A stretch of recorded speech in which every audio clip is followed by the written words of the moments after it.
सावलीपुर, एक छोटा सा गांव जहां समय जैसे रुक सा गया हो।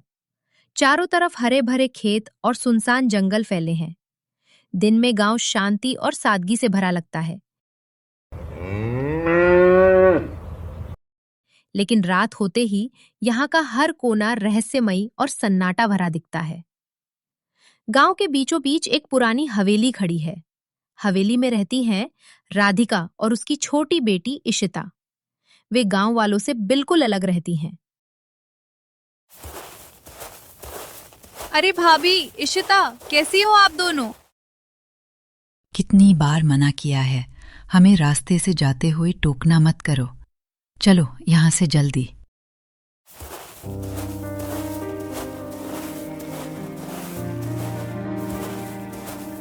अरे कैसी घमंडी है दोनों। एक तो रहती ही भूतिया हवेली में, ऊपर से किसी से बात करना भी पसंद नहीं करती। खैर जाने दो, हमें क्या, खुद भी भूत ही लगती हैं। उनके दिन में वो हवेली शांत रहती, लेकिन रात होते ही वहां से अजीब आवाजें आने लगती। कभी किसी आदमी की गुस्से भरी चीख, कभी किसी औरत के रोने की आवाज और कभी एक छोटी बच्ची की सिसकियां। उनकी खिड़कियों में झलकती परछाई। अरे राजू भैया, मैंने और मेरे घर वालों ने फिर से उस हवेली से अजीब सी आवाजें सुनी। पता नहीं वो माँ बेटी उस हवेली में आखिर करती क्या है। पूरे दिन हवेली के दरवाजे बंद रहते हैं और रात होते ही वहां से अजीब अजीब आवाजें आने लगती हैं। सुना है कि 20 साल पहले वीरेंद्र को किसी ने मार डाला था और लोगों का कहना है कि उसी की आत्मा आज भी उस हवेली में भटकती है।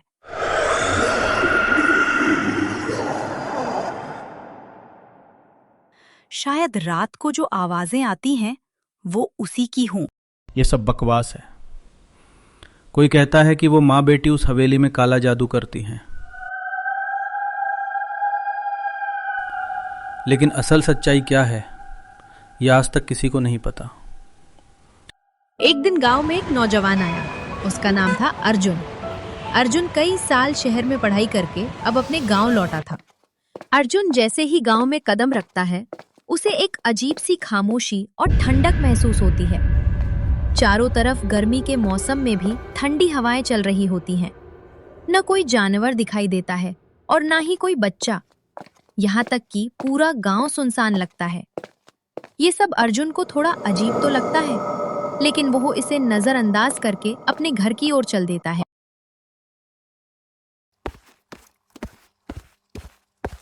माँ, कैसी हो? अरे बेटा, तुम तो कल आने वाले थे ना, आज अचानक कैसे आ गए? हाँ माँ, बस सोचा आपको एक छोटा सा सरप्राइज दे दूं, इसलिए आज ही आ गया। बेटा, तुमने तो आज मुझे सच में बहुत खुश कर दिया। माँ, बस अब मैं यहीं आ गया हूँ। बाबा के खेत भी देखूंगा और आपका भी ख्याल रखूंगा।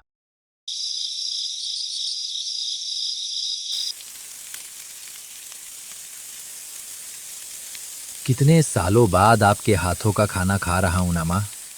बिल्कुल वही पुराना स्वाद है। हाँ, इसलिए तो सब कुछ तेरी पसंद का बनाया है।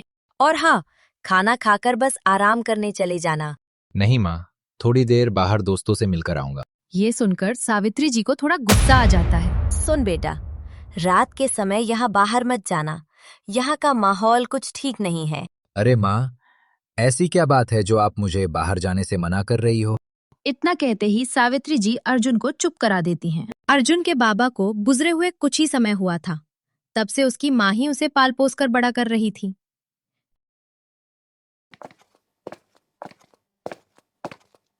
माँ, आज खाने में क्या बनाऊं? मुझसे मत पूछ, जाकर कुछ भी बना ले। ठीक है माँ। राधिका ईशिता से भी ठीक से बात नहीं करती थी। वो ज्यादातर समय हवेली के एक अंधेरे कमरे में अकेली बंद रहती थी और एक अजीब सा हंसता हुआ साया दोनों के इर्द गिर्द मंडराता रहता था।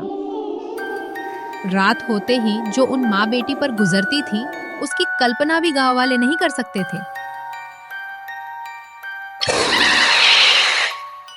रात भर अर्जुन बस यही सोचता रहता है कि आखिर सावित्री ने उसे बाहर जाने क्यों नहीं दिया। अगले दिन जब अर्जुन अपने दोस्तों से मिलने पहुंचा, अरे भाई तू कब आया? बस यार कल ही आया हूँ। तुम सब कैसे हो? हम तो ठीक है, पर ये बता तू कैसा है और पढ़ाई करके अब क्या करने का इरादा है? अभी तो बाबा की जमीन संभालूंगा। सही है भाई। मैं तो तुझसे मिलने रात को ही आने वाला था, पर माँ ने मना कर दिया। कह रही थी कि माहौल कुछ अजीब है। अच्छा हुआ भाई तू नहीं आया, नहीं तो वो साया तुझे भी दिख जाता जो गांव वालों को दिखाई देता है। कौन साया? पता नहीं, ठाकुर वीरेंद्र की हवेली के आसपास ही देखा जाता है। अरे आज के जमाने में भी तुम लोग इन बातों को मानते हो? हाँ भाई, मानना पड़ता है। अच्छा चल छोड़ यार, ये बता शहर कैसा होता है? फिर वे सब अपनी बातों में लग जाते हैं। तभी अर्जुन की नजर सामने से आती हुई ईशिता पर पड़ती है। अरे ये कौन है? ईशिता सच में बहुत खूबसूरत थी, जैसे किसी महल की कोई रानी हो। ओ भाई, इसके बारे में मत ही पूछ। दूसरे गांव का एक लड़का इससे बात करने की कोशिश कर रहा था और एक रात उसकी लाश उसी हवेली के सामने मिली थी। ऐसा क्यों? अरे यार, ये और इसकी माँ दोनों ही भूतनी हैं, किसी से मतलब नहीं रखती। इतना सुनकर अर्जुन चुपचाप वहां से उठकर अपने घर वापस आ जाता है।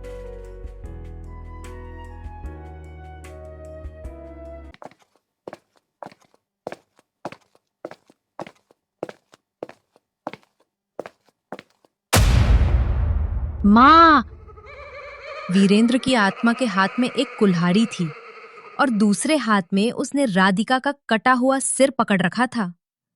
ईशिता चीखते हुए पूछती है, तुम हमारा पीछा क्यों नहीं छोड़ते? क्यों हमें इस हवेली में कैद करके रखा हुआ है?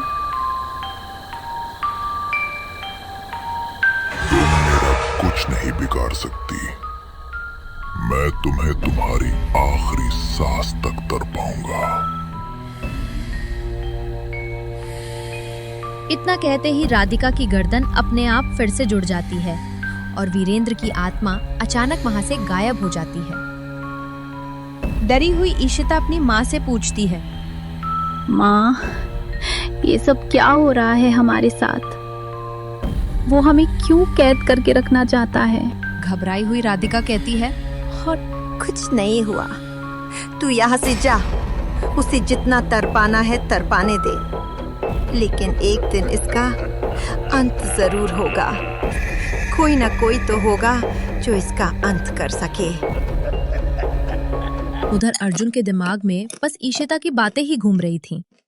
माँ, ये जो गांव में हवेली वाली लड़की है, ये कौन है? आज मेरे दोस्त इसके बारे में बहुत अजीब बातें कर रहे थे। सावित्री कहती हैं, तू इन सब बातों में ध्यान मत दे बेटा। तू यहाँ आया है तो बस अपने काम से मतलब रखना, गांव वालों से नहीं। फिर वो सख्त आवाज में कहती हैं, और अगर तूने इस गांव में इधर उधर जाने की कोशिश भी की ना, तो मुझसे बुरा कोई नहीं होगा। पर माँ, मेरी बात तो सुनो। सावित्री गुस्से में बोलती हैं, मुझे इस बारे में कुछ नहीं सुनना। बस इतना कहकर सावित्री जी वहां से उठकर सोने चली जाती हैं और अर्जुन चुपचाप वहीं खड़ा रह जाता है। अर्जुन मानने को तैयार नहीं था, उसे हर हाल में सच का पता लगाना था। इधर अर्जुन को नींद नहीं आती। वो सावित्री जी को बिना बताए चुपचाप घर से बाहर निकल जाता है।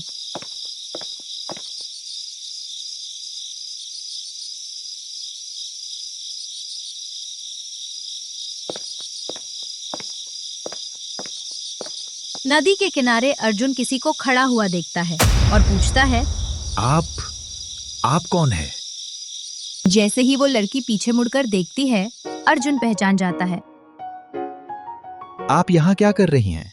इतनी रात में ये जगह आपके लिए ठीक नहीं है। लेकिन वो लड़की बिना कुछ बोले चुपचाप वहां से चल देती है। अर्जुन उसे रोकने की कोशिश करता है, मगर वो तेज तेज कदमों से आगे बढ़ने लगती है। अरे रुको तो।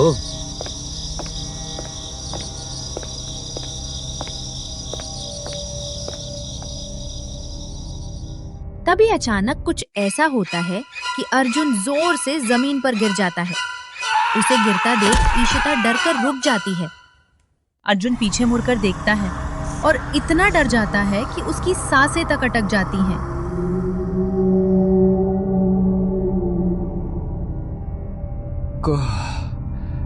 कौन हो तुम? उसके सामने वीरेंद्र खड़ा था। वो ईशिता को जोर से पटक देता है।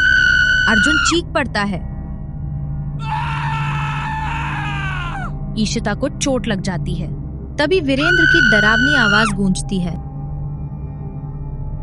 मेरी बात न मानकर तूने बहुत बड़ी गलती कर दी। अब तुम दोनों ही मरोगे। इतना कहकर वो अर्जुन को गले से पकड़ लेता है। अर्जुन तड़पने लगता है। तभी ईशिता उठकर आती है और एक ताबीज उसके ऊपर लगा देती है। जैसे ही ताबीज छूता है, वीरेंद्र का भूत अचानक वहां से गायब हो जाता है। ईशिता पास आकर अर्जुन को उठाती है।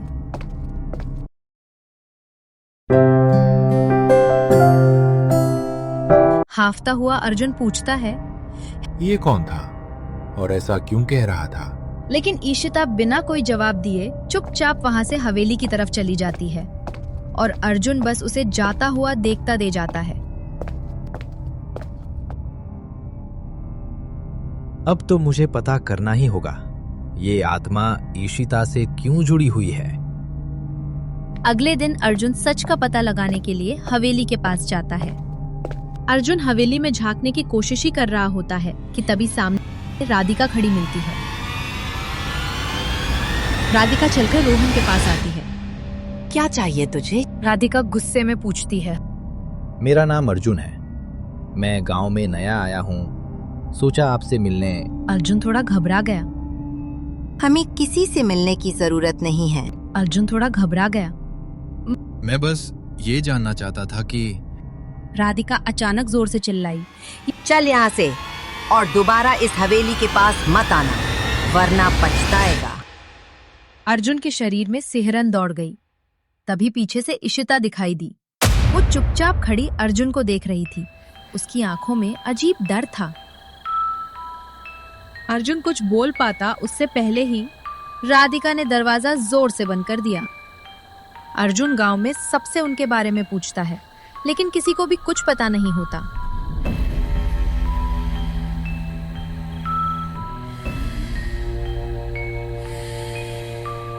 धीरे धीरे रात हो जाती है। जैसे ही वो अपने घर लौटने लगता है, तभी पीछे से एक बूढ़ा आदमी उसे आवाज लगाता है। सुन लड़के। अर्जुन पीछे मुड़कर देखता है। वो बूढ़ा आदमी बहुत अजीब सा दिख रहा होता है। अर्जुन उसे पागल समझकर नजरअंदाज कर देता है और आगे बढ़ने लगता है। तभी पीछे से फिर आवाज आती है। तू उस हवेली के बारे में जानना चाहता है ना? अर्जुन के कदम अचानक रुक जाते हैं, जैसे उसके दिल में कोई उम्मीद जाग उठी हो। अर्जुन पूछता है, आपको कैसे पता और क्या आप उसके बारे में जानते हैं? बूढ़ा आदमी कहता है, मैं नहीं जानता, लेकिन मेरी माँ जानती है। अर्जुन जल्दी से पूछता है, माँ, वो कहाँ है? बूढ़ा आदमी कहता है, आओ मेरे साथ। और फिर वो बूढ़ा आदमी अर्जुन को अपने घर की ओर ले जाता है।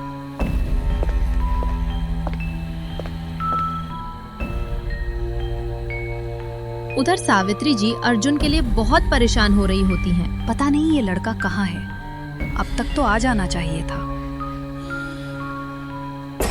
वो आदमी अर्जुन को लेकर अपने घर आ जाता है। आओ बेटा, मैं तुम्हारा ही इंतजार कर रही थी। ये आवाज सुनकर अर्जुन के पैरों तले जमीन खिसक जाती है। सामने ही एक तस्वीर से आवाज आ रही होती है। अर्जुन घबराकर कहता है, ये क्या मजाक है? तुम तस्वीर से बोलकर क्या करना चाहती हो? मैं मर जरूर गई हूँ, लेकिन आज भी जिंदा हूँ, मेरा यकीन करो। तुम जानते हो मैं इस तस्वीर में क्यों जिंदा हूँ? अर्जुन हैरान होकर पूछता है। नहीं, मैं नहीं जानता। औरत की आवाज भारी हो जाती है। क्योंकि मैं उस वीरेंद्र से अपना बदला लेना चाहती हूँ। पर वो है कौन? और ईशिता और उसकी माँ को क्यों कैद करके रखना चाहता है? तस्वीर में मौजूद औरत धीमी आवाज में कहती है, तो सुनो, 20 साल पहले वीरेंद्र बहुत गुस्से वाला आदमी था। पहले मैं उस हवेली में काम करती थी। अगर कोई उसकी बात ना मानता तो वह उसे बुरी तरह मारता था। हवेली के सारे नौकर उससे डरते थे। एक दिन राधिका और उसके दोनों बच्चे हवेली की छत पर बैठे थे और मैं वहीं सफाई कर रही थी। तभी वीरेंद्र और राधिका के बीच भयानक झगड़ा हो गया और उसी झगड़े में वीरेंद्र के बड़े बेटे की जान चली गई। उस दिन के बाद से वीरेंद्र और राधिका की लड़ाई रोज बढ़ती चली गई। वीरेंद्र राधिका को बहुत मारता था, उसे खाना भी नहीं देता था।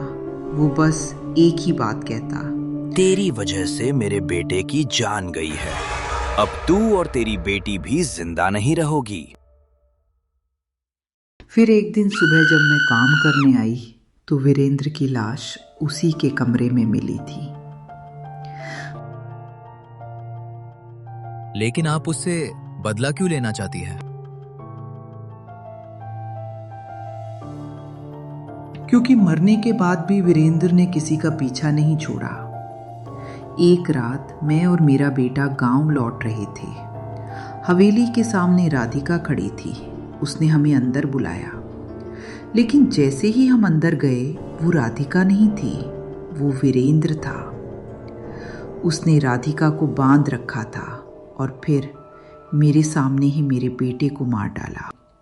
उसी दिन से मैंने वीरेंद्र से बदला लेने की ठान ली और मरने के बाद मैं अपनी ही तस्वीर में कैद हो गई, क्योंकि मुझे पता था कि एक दिन कोई आएगा जो हमें इंसाफ दिलाएगा, और वो तुम हो अर्जुन।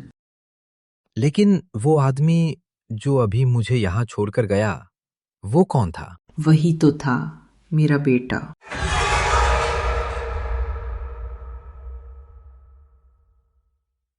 डरने की कोई जरूरत नहीं है, वो बहुत अच्छा है। मैंने ही उसे तुम्हारे पास भेजा था।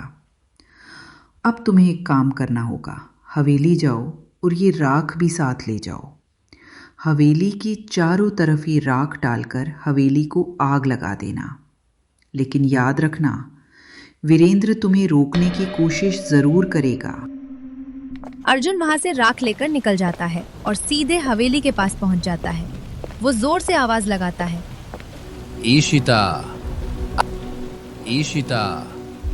उसकी आवाज सुनकर ईशिता और राधिका दोनों हवेली से बाहर आ जाती हैं। राधिका गुस्से में कहती है, तू फिर आ गया यहाँ? जा यहाँ से। अर्जुन दृढ़ आवाज में कहता है, नहीं माँ जी, आज मैं यहाँ से नहीं जा सकता। आज इसका अंत होकर ही रहेगा। इतने में वहाँ गांव के बाकी लोग भी इकट्ठा हो जाते हैं। वीरेंद्र, बाहर आ। वीरेंद्र की आत्मा सबके सामने प्रकट हो जाती है। गांव वाले जैसे ही वीरेंद्र को देखते हैं, सब डर से पीछे हट जाते हैं। वीरेंद्र की डरावनी आवाज गूंजती है, अब तुम सब मरोगे, गांव वालों, सब मेरे हाथों मरोगे। तभी राधिका आगे आकर खड़ी हो जाती है और जोर से कहती है, गांव वालों को क्यों सजा दे रहा है? गुनहगार तो मैं हूँ, तेरी दुश्मन मैं हूँ। अर्जुन जैसे खड़ा था वैसे ही स्तब्ध होकर वही खड़ा रह गया। आप कैसे गुनाहगार हो सकती हैं? हाँ, क्योंकि उस रात मैंने ही वीरेंद्र की जान ली थी। क्योंकि वो मेरी बच्ची ईशिता को मारना चाहता था, इसलिए मुझे उसे मारना पड़ा। वीरेंद्र जोर जोर से हंसने लगता है। यही तो चाहता था मैं। जिस दिन तू सबके सामने सच बता देगी, उसी दिन तेरा अंत हो जाएगा। नहीं माँ, मैं आपको जाने नहीं दूंगी। हम आपको बचा लेंगे। नहीं बेटा, ये हम दोनों को जीने नहीं देगा। जब तक मेरा अंत नहीं होगा, ये शांत नहीं होगा। मैं चाहती हूँ कि तू हमेशा खुश रहे है। फिर वो अर्जुन की तरफ देखती है और कहती है, अर्जुन बेटा, मुझे माफ करना। और मेरी ईशिता का ख्याल रखना। इतना कहते ही अचानक वीरेंद्र की आत्मा अपने डरावने रूप में राधिका को आग से घेर लेती है। देखते ही देखते राधिका जलने लगती है और कुछ ही पलों में वही दम तोड़ देती है। ईशिता जोर से चीख पड़ती है, माँ। और देखते ही देखते वीरेंद्र की आत्मा भी वहां से गायब हो जाती है। अर्जुन, यहाँ से चल बेटा। रुको माँ। अर्जुन ईशिता के पास जाकर कहता है, क्या आप हमारे साथ हमारे घर चलेंगी?